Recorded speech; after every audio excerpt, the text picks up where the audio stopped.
In this video, I want to talk about 5 features that really excited me when it comes to camera technology.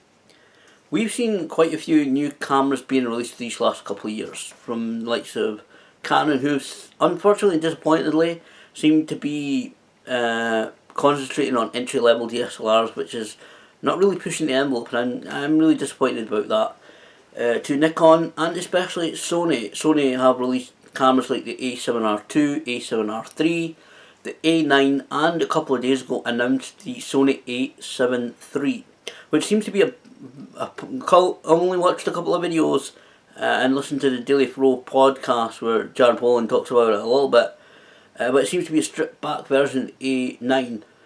But I think my thought on it is Sony are looking to bring out cameras and are kind of starting to travel down the road of bringing out cameras with all of the technology features that I want to talk about, but kind of entry level cameras. I think mirrorless cameras are more the future with electronic shutters and so forth that I'm going to talk about.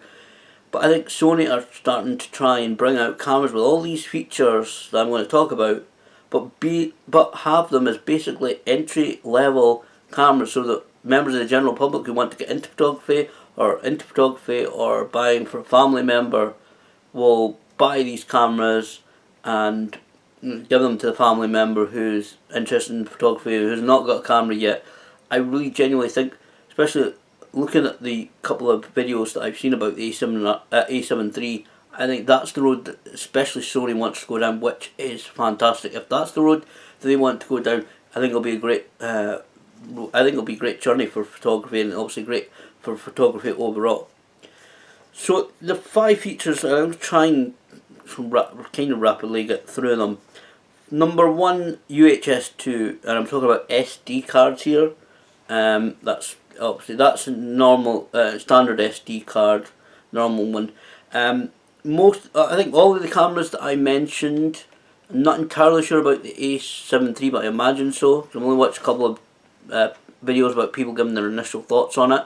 I think it's been one of those reveals. I think it's been a bit of an embargo.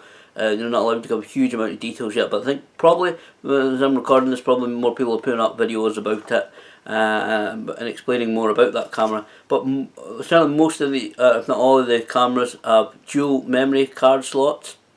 I think some people are scratching their head about why most of these cameras have dual memory card slots. Well, I think it's so that they don't alienate people, because people spend a lot of money buying SD cards, and I don't think that especially, I don't think it's a good idea either for companies like Sony, Nikon, or Canon to go, well, we're bringing out this new camera, but all those SD cards that you bought over the years, they're now useless. You must buy new ones. You must pay.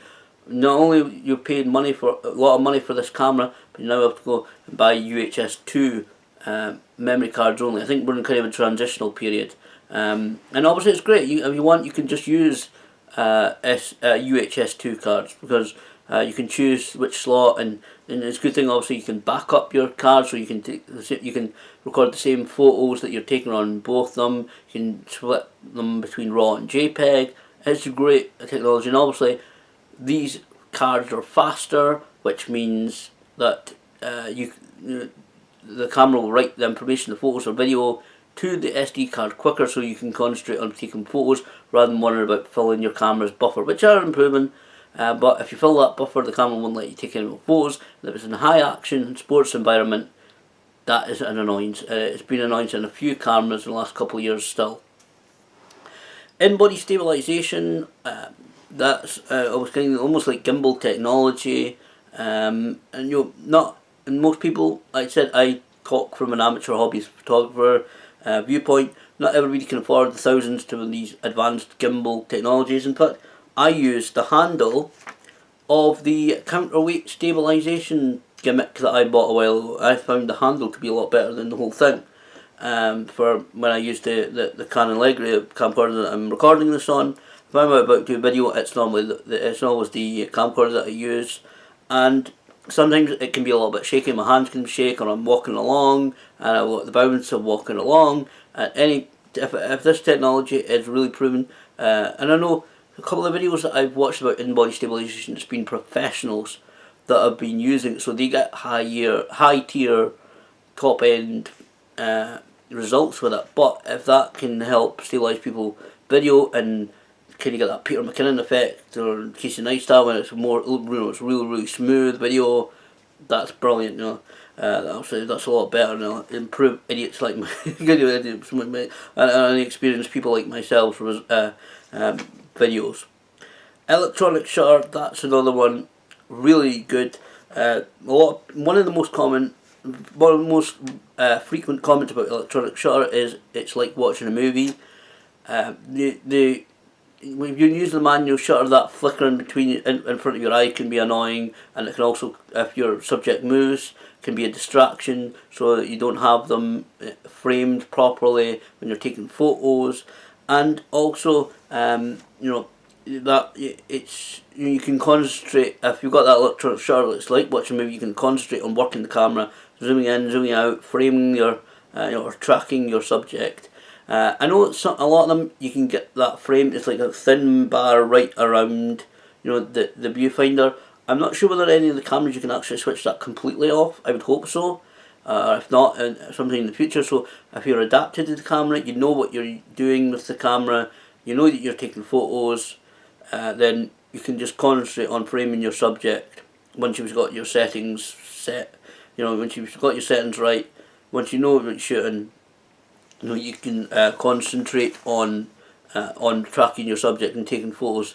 Because I think some of them look like they're flickering a little bit, which could be a little bit annoying. But electronic shutter, so you don't have that, no blackout shutter. That's really exciting to me. Because again, that little flickering, especially if you're taking loads and loads of photos, it can be a little bit annoying. That might notice that split second, but if you're continually seeing it, you're trying to track your subject, it can be annoying with DSLRs. Actually, I think mirrorless cameras are actually more. I think the future. I think mechanical shutters have got more, and they'll well wear out, which is part of the reason why I'm kind of starting to look towards buying a more advanced camera like the G9 or maybe that A7R, A7 III, depending on what the situation is. It'll take a long time to save up towards these, but towards any of them really. But it's something I'm considering, partly because of these features. Focus control is one that I'm really excited about. The Canon 1200D and the cameras in the past have like 9 focus points.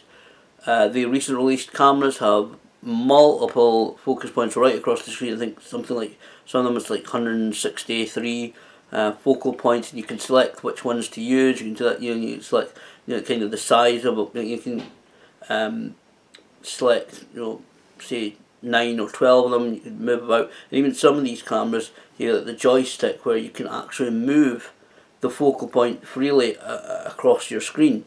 And certainly that would help me, because on some of the wrestling photography I do, sometimes I think I'm focused on the wrestlers, but then I take the photograph and it's actually in the photograph, when I look back on it later, it's actually focused on the ring rope, because there's 3 ropes in the wrestling ring. And even though I think I'm focusing on the wrestlers, I know my technique can certainly be vastly improved, but it's sometimes the photo can be focused on the ring ropes. I've got a clear photo of the ring rope, and the wrestlers I can see behind them as shadows are in great position, and it'd be an awesome shot, but they're not in focus. But if I was able to move the focus point freely, that would be fantastic. I did see on, I think it was the G9 or so, one of the cameras, the possibility of editing some of the photos in camera, and some of them it'd be great. I don't know how effective it would be, or how realistically you could do it, but so on one of them, or a couple of them I think, so it might be in the G9, you could kind of change focus point to a focusing on paper rather than on me, and that's after you take the photo. So if that kind of technology was able to be furthered, and you were able to do that, sit down afterwards and say, oh, well, it's like, say it's focused, oh, well, I thought I was focusing on the person, it's actually focused, say, on the lamp beside it, or the paper beside it, whatever it is, it's focused on the door frame or whatever it is beside the person. Right, I've switched the focus to the person's face, that would be amazing too. That would be something I think it would save a lot of people's photographs, and that would be kind of almost kind of the holy grail again of photography in a way. Silent shooting, the last one. Silent shooting is something that I've certainly been really interested in. I know some of these features are not exactly new, but I really don't like to disturb people when I'm taking photos, and especially again going back to the wrestling photos that I do. Sometimes the venues are really small. You got people right next to you. Sometimes cramped up a little bit next to you because sometimes the chairs can be quite small. I'm very much aware that I could take a couple of thousand photos during the show, depending on what the setup of the show is. 2 to 3,000 actually on the last show, and I've still got many to go through. Just because there was the match was a kind of Royal Rumble set match kind of match, and so there's multiple guys coming in, lots of action going on.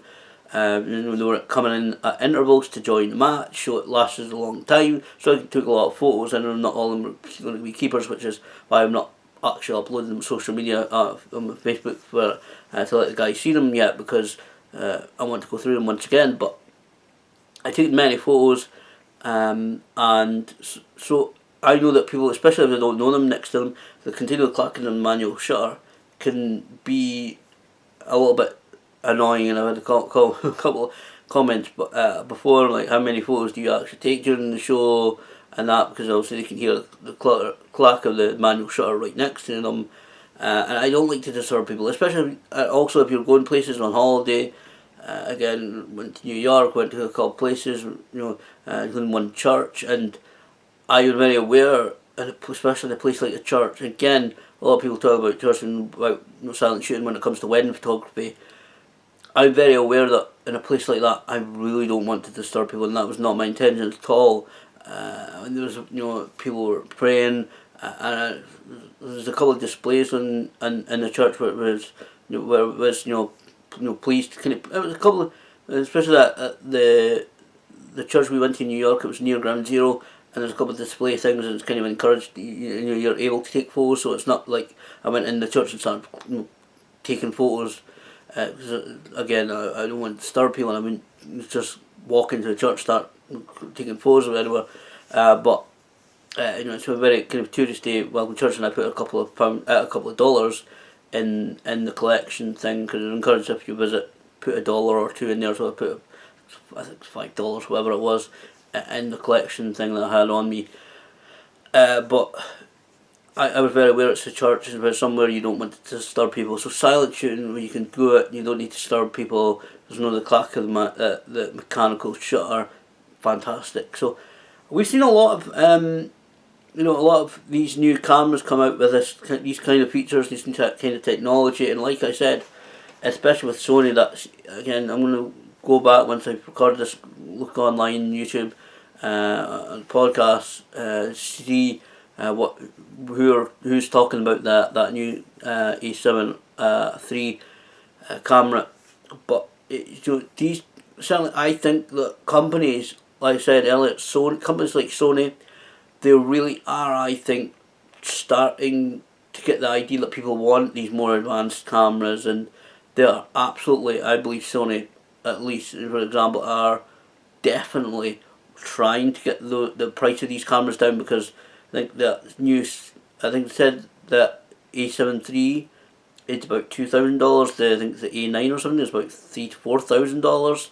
So I think they are trying to cut down the cost to the consumer. I know they want to make money. I know it's a business, but I think they're wanting to make the cameras cheaper and cheaper, but still have all these amazing features. But again, more people taking up photography. It's brilliant. It's encouraging, and the technological advances that we're seeing is pretty exciting in my opinion as well.